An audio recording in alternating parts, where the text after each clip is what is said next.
But so then I ended up just living in Peru because after that I couldn't leave the country, and so I got a dog, and then I got a wife, and then you just don't leave. You know? You really locked yourself down. I logged myself in. I was like, yeah, but it turned out to be a really good idea actually. I'm from. We're good. Live already. Good afternoon, everyone. Welcome to Proof of Talk in Paris. My name is Gareth Jenkinson. I'm the head of multimedia here at Cointelegraph, and it's a great pleasure to be live streaming from the event. Next to me, I've got Jacob Steeves, who's the co-founder of Bittensor. Before we get started with our conversation, I just want to invite you, the viewer out there, to drop your questions in the comment section below, whether you're watching us on X or on YouTube. Any questions you want to know about Bittensor, about Tau, now is your chance to ask Jacob. So please throw your questions in the comments, and we look forward to posing some of those questions towards the end of this 20-minute conversation. We're going to have to keep it short and sharp because I've got a panel at 2 o'clock sharp, so we're going to have a quick 20-minute conversation about Bittensor and a quick overview of Proof of Talk. Jacob, it's great to meet you. It's great to chat to you in person. Let's start off with a philosophical question. Why did you build Bittensor? What does it solve? What does it prove? And why does the world need this technology, especially when we're seeing AI tools develop as quickly as they are? I think a good way to get into that is with a story. When I was at Google, I was working in AI at Google, and I ended up working for a team that is called Google Brain. It's like the highest level, the pinnacle of, it's like the brain of Google, you know? And I was asked to work on a project, and the goal of the project was to generate images that would go into the watermarks, so like behind, not able to be seen, of advertisements, to manipulate people's likelihood to click on the ad. And so it's like massive subliminal messaging. Yes. Gray area, right? It's like, is that legal? Is that not legal? Like, I don't think that our legal structures are even capable of really measuring that. And I kind of think that was wrong. Yep. And these types of problems stem from really the structure that you have a technology inside. So Google as a corporation is a structure where there are clear incentives for how people move and how those people control commodities and how they control compute and how they follow out their careers and how they make money. And it makes them ultimately, it makes corporations become, at first the heroes and then the villains. Yep. Because they have a fiduciary responsibility and they need to maximize as much money they can make per quarter. And so you get these types of, I'm not saying nefarious, but like questionable ethical decisions that happen in corporations just as a consequence of like, hey, look, bro, I'm part of a system and this is how I'm going to feed my kids. Yep. It also points to, and so that's why I think it's important that we actually build in the open, right? So blockchain technology is about decentralization, but decentralization, what does that actually entail? Yeah. It means that a lot of people can own some technology. It's sort of like democratically owned. It's permissionless in the sense that you can come to own it. Like, it's not something that's like above and beyond you. It's not something that's in a walled garden. You can access, control, run, participate in this system, but also decentralized systems have to be transparent. Like the clear structure of that incentive is well understood. Like a legal structure, like out in the open, right? You can investigate the structure of law in a government and see whether or not like that is going to have a good outcome for humanity. Not the case with technology. So I think that it's essential for us to build this incredibly important technology out in the open so people can see and understand where the incentives are, so they can participate, so they can own. You can get kind of flowery with your language and say that like we're trying to reach some sort of symbiosis with the machine, right? Where, hey, like I actually own this thing. I own this technology. Yep. Viscerally. The machines work for me because I hold this token, right? And I can see how that is the case. I think that's quite beautiful because it allows people to really viscerally own something that could potentially have a lot of control over them, as my example was showing. Like AIs can manipulate our opinions quite easily, and we're building this like secondary organism, right? Yep. So that's my vision, but it's not the vision that you see coming out of Silicon Valley. Where their vision is more safety angle, right? Like Claude, you listen to the CEOs of Claude and OpenAI, they want to control the technology as much as they can. Yes. Right? They're not giving it away. They're aggregating the control, and they're doing it because it's for your best interest, you know. But is it?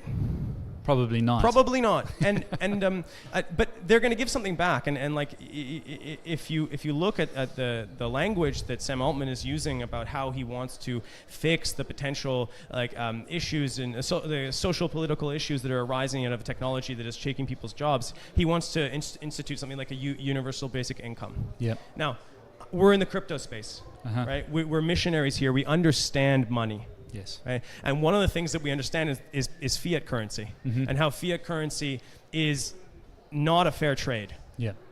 If I'm playing your game and you can just mint currency, you have all the control. Precisely. And fiat currency isn't that valuable, and that's what we've seen over the last 15 years of Bitcoin's life, is we've seen people run towards truth, run towards a system which cannot be manipulated. Yep. In the favor of the people that hold the keys. Mm-hmm. And so if we're talking about a technology of this much importance, we need to make sure that it's not manipulatable for the interest of a small group of people. Now, people that are on the fear side, they want to sell you a vision of, you need to watch out because, oh no, the AIs are going to launch the nukes. Oh no, the AIs are going to take over the world, and it's going to be an iRobot outcome. I don't think that's going to happen at all. Or at least if it does happen, we're talking a couple hundred years, and we're certainly going to go through something before that period arises. And I think that it's something, have you ever seen the movie Elysium? Yeah. I think that we're moving potentially into a world where we have the have-nots and the haves.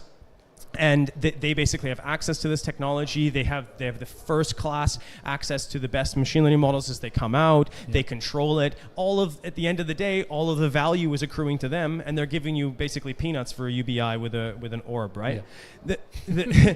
I think that there's a lot of people that don't want that, and me especially. I think that it is essential that we try to use the technology, the most liberating and freedom technology that we've ever invented, which is Bitcoin, and we merge it with the machine, right? We have affinity with the machines, we have unification, we have a form of like symbiosis, and we're not afraid of them, but actually we viscerally can control them and work with them.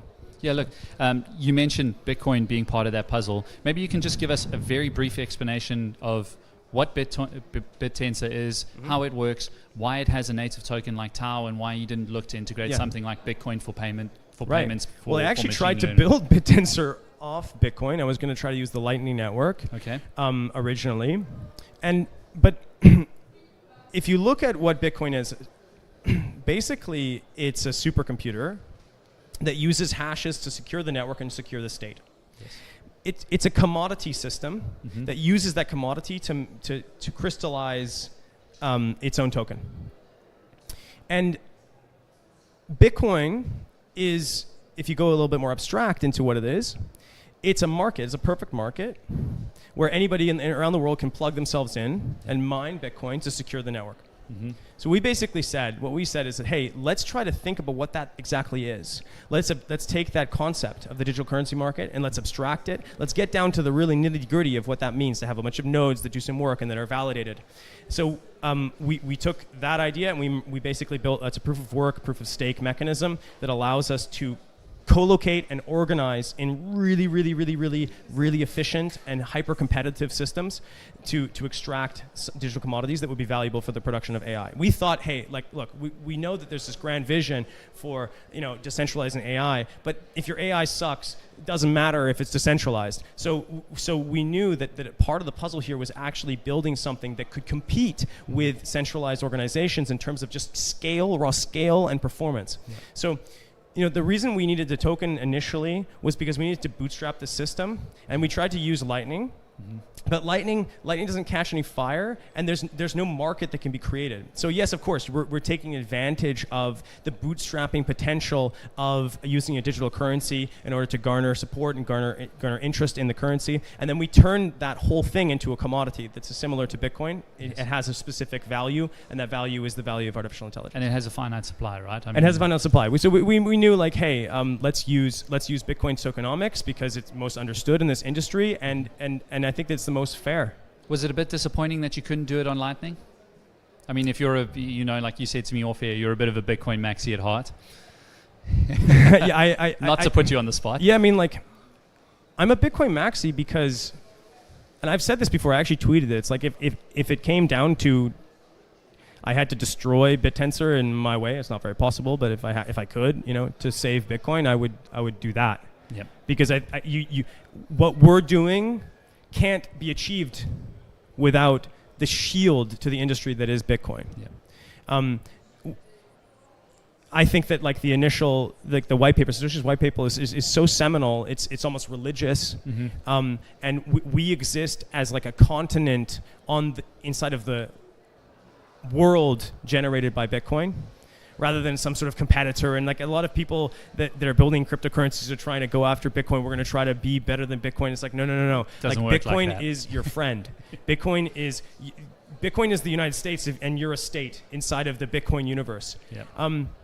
So I don't think that it needs to be antagonistic in any way. No. People obviously will see it. And I just want to say, like, when I first got into crypto in like early days, the toxic maximalist was something that I really, really liked, because there was so much bullshit. There was so much bullshit that you need. It's like a defense mechanism for the industry to help protect people against actual scams, right? Yeah.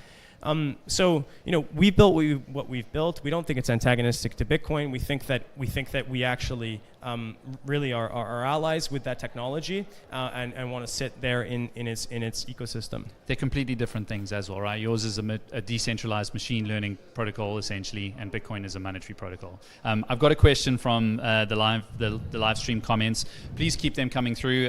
This is your chance to ask Jacob anything you want to ask about Bittensor and Tau. The first one is pretty easy. What coins will be used in the future to buy groceries? Like, realistically, is it going to be stable coins? Are we going to be using Bitcoin on Lightning? How do you see that playing out in the future? To buy groceries? Yeah. That's not the vision I really hold for crypto. One of the best expressions I've heard about Bitcoin is like, using Bitcoin to buy a coffee is like flying a fighter jet to the corner store. Yeah. You're talking about like geopolitical technology.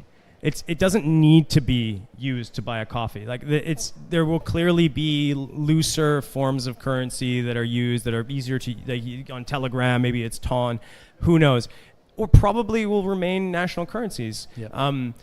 In these countries, and that will be a way that I think that we're actually teaching governments what money is, and making them more evolved. Yep. In the way that they run their local currencies. I think that Bitcoin will be the store of value, and that's all it needs to be.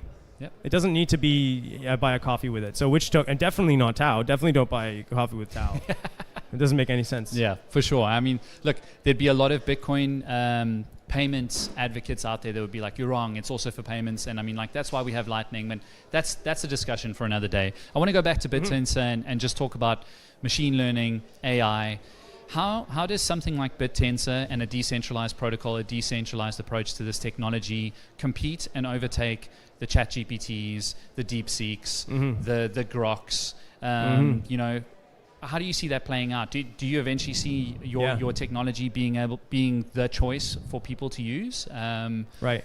Or do they stay with the centralized option? So recently, Musk at XAI, they went out and they just bought this massive data center for like $1 billion. And they started pumping out models like Grok, and they're reasonably competitive, right? Yeah. The reason they were able to do that is because they had so much money and they were able to garner this data center, right? Yeah. I think that in order to produce this like pinnacle element of intelligence, you need to focus on the like sub commodities that make it a reality. So we set out to really break apart that problem. You can't do decentralized training unless the compute that you're running on is decentralized. Or that's actually not true, sorry. I would actually say that decentralized compute is best a product for decentralized training. Yeah. And so Bittensor is a set or of interlinked hyper-digital commodity systems that interlink and allow us to actually scale horizontally at all those different layers of commodities that you need to get to these higher level order intelligences. So we're at the point where we can create a data center with incentivization in-house that that can get H100s or H200s at a cheaper price than these corporations. Okay. So we want to scale that.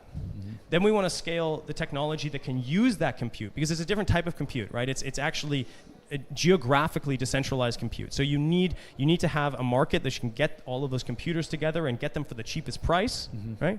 And then you need to put on top of that a decentralized training system that can use that compute.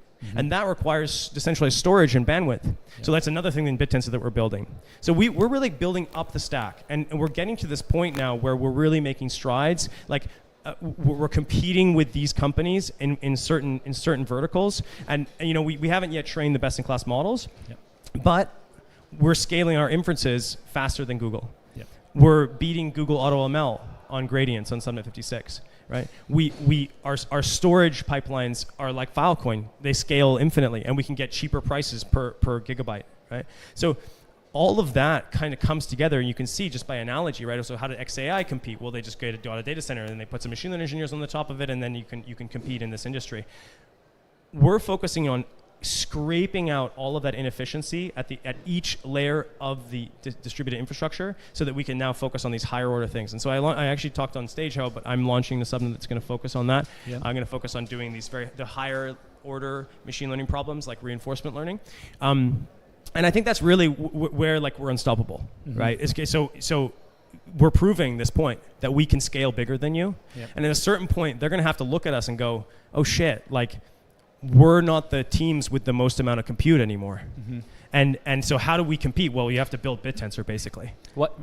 My other question to that then is, why does someone like Elon Musk not just go straight into it as well and realize what you're doing is far more valuable and far more powerful than a centralized approach to doing it? Why doesn't he do that? Yeah, why don't they just take all the capital that they have and deploy a load of subnets on Bittensor? I'd love it if they did. They should, but I mean, there's a lot of stigma towards the crypto industry in general, right? There's been so much bullshit that pump.fun. I'm sorry, our industry has gone through. I think it really has a crisis in terms of our mission and what we really stand for. And Bittensor is trying at every stage to change that by actually focusing on real technology, by releasing research papers, by showcasing real value, by making margins on decentralized technology. And they're going to start looking, right? But we're miles ahead. I don't care if Google puts their compute on Bittensor. That's fantastic. I don't care if Google makes a subnet. Fantastic. It's why would I consider them to be an enemy? They're not. When we align ourselves with these protocols, and by necessity we have to do it in a transparent and fair way, we are actually reforming these industries to make them better. And so I guess Elon could make his own decentralized technology. I mean, I think that he would have to hire a lot of my engineers, but maybe he can.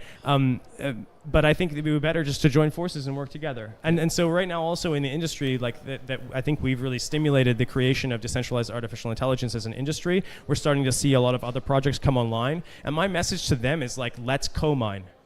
Let's work together. The only way that we can really achieve this aim is if we do it together, and we don't see ourselves as an industry of antagonists, right? You said how do the Bitcoiners think about you launching another token? It's we're all just helping each other, right? Let's see it that way. Yeah, I mean, to me, the two are very, very much different from each other. I've got another question from the live stream from AI today. How are you going to solve the security issue when AIs start paying other AIs with Bitcoin, and how will storage be kept under control? Storage? Oh, privacy preserving storage? I think so. I think that's what it is. That is how the question came to me. So, this is something that we're actually at the forefront of. I just want to say this, one of the things that Bittensor has that's very cool is we're no longer a single company upgrading our protocol. We built a mechanism so that the people that are upgrading the protocol are actually highly incentivized to do it and are competing with each other to make progress. And so it's because of that, for instance, that we have, as soon as it was possible to do trusted execution environments, we had subnets doing it. And so what a trusted execution environment allows you to do is write a program that nobody can backdoor. There's no man in the middle. And so you can run a machine learning model that you don't have to just trust, like, oh, well, I don't think they're... Basically, what I'm saying is that we're going to have privacy that is actually more private than the corporations that are claiming privacy, because we can actually say that cryptographically, right? So there's a whole Cambrian explosion of mechanisms on Bittensor that are using that, all the way from storage to model inferencing. So we're seeing that on Shoots, we're seeing that on Targon. I think that they have Targon on Summit 4 has the largest co-located set of GPUs that are doing trusted computing. Fantastic, right? These things are being really commoditized, and and the technology is working with us to make it possible for us to compete at an application layer, and say like, oh well, it was before that enterprise would only use another corporation because they can trust a corporation. Why would they trust the miners on Bittensor? Which is a really good point. Yeah. But now we can say, hey, well, why would you trust a corporation? Why don't you just trust cryptography? Don't trust verify. You know. So I think that's really what we're going to see in the next while. I've got 10 minutes left before my next panel, so I would love to keep going with this conversation. It's been really great to chat to you, Jacob. I think what people like you are doing for the industry is really great. It seems like a very selfless approach and something that's very dedicated to building important technologies. If there was any parting thought that you could give our viewers out there in terms of decentralized AI, why they should explore using something like Bittensor or a number of other DPINs out there that have really great sort of approaches to this technology, why should they be doing that instead of pledging their compute to a centralized server or service provider? That's a good question. I think that we started doing this a very long time ago for the right reasons, and we made a point of not owning the entire thing, and I think that's turned out to be a really important aspect. For sure. It sets you apart from everyone else. Come own Bittensor. Yeah. Don't come work for Bittensor. Come own Bittensor. Come and be Bittensor. Yeah. I'm like the foundation is being pulled out. So I mean, look. There's brand, and maybe you don't want to be associated with that brand, and that's on you, right? Totally fine. But I would say come and actually build and take ownership. A good example would be Shoots on Bittensor, which has a subnet that's done very well. John, he showed up like a year ago and started building Shoots, and his token value on his subnet is like 25% of tau. That means that he is going to come to own a massive share of this network. And when we launched this, like the sub tokens on Bittensor, we did it. The first sentence was like, how do we give more of this control away while maintaining property rights, but ensuring that new people can come and really just like take my job. And I'm also going to be in there with you, right? So I just launched a subnet, so I'm down in the trenches, and don't come compete because I want to beat you. Yeah, there we go. Jacob, thanks so much for your time. We're going to wrap it up there. If you want more information about Bittensor, go find them online. You guys are on X. You're on all the social media platforms on their website.